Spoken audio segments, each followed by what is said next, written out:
Shalom, brothers and sisters. Happy Saturday to you guys. Taking it easy at the house with my little family. I want to do a study with you guys, speaking on wise and foolish women.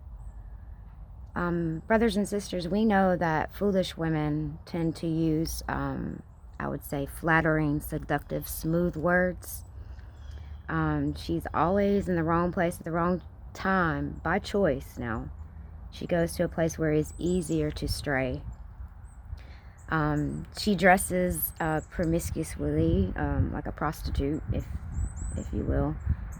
She will come off as religious. She tries to use her spirituality and her sensuality and her immortality with talks about sacrifices and offerings and new age stuff, that has nothing to do with God.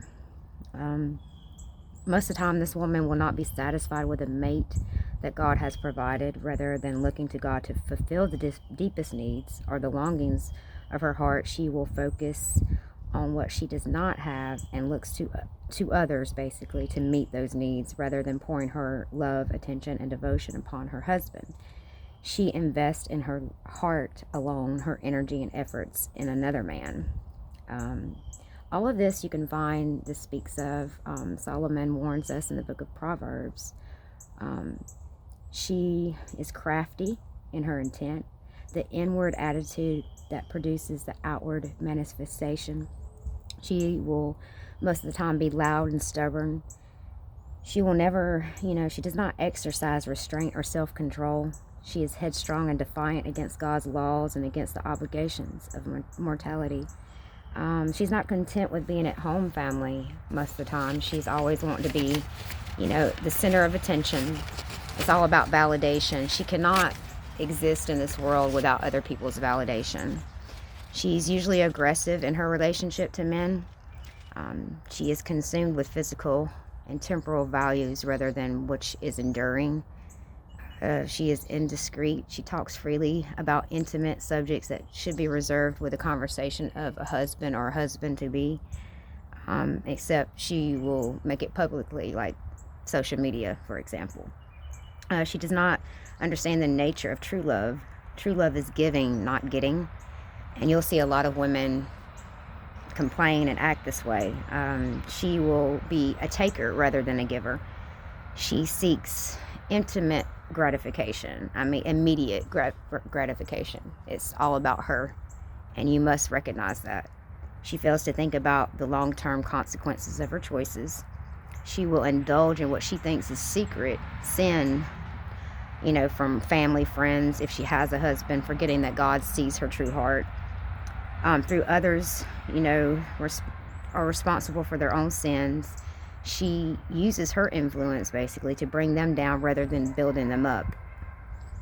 To my sisters, let's point out that even though we may not be considered ourselves full-blown foolish women, we need to be on guard against the foolish characteristics creeping into our lives or that may try to test us. By contrast, family, the wise woman fears God in Proverbs 31:30. Openeth her mouth with wisdom, and her tongue in the law of kindness. Proverbs 31:26.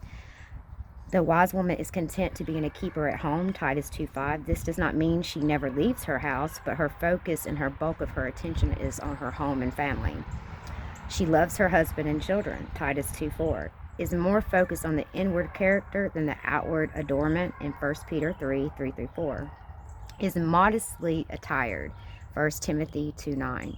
Is trustworthy. Proverbs 31:11. Has a meek and quiet spirit. 1 Peter 3:4. Also in Proverbs 31:13-27. Is giving. Proverbs 31:20 and Luke 8:3. Is discreet. Titus 2:5. Of a sound mind, sane in one's senses, curbing one's desires and impulses, self-control, temperate, basically. Titus 2:5.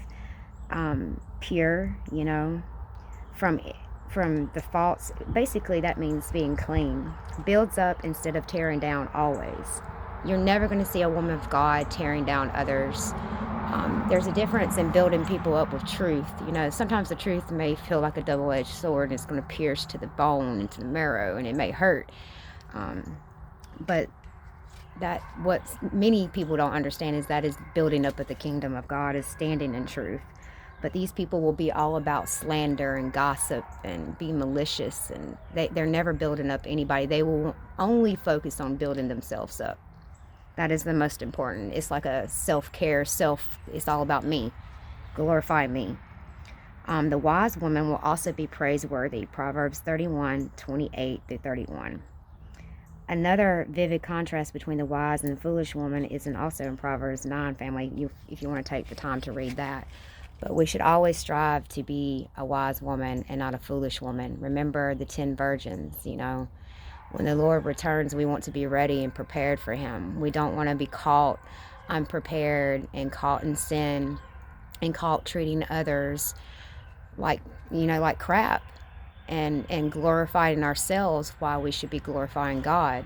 We should never strive to be that way. It's all about building up the kingdom. It's not about us. It's not about glorification of ourselves. It's about glorifying the King of Kings, the Lord of Lords. Later.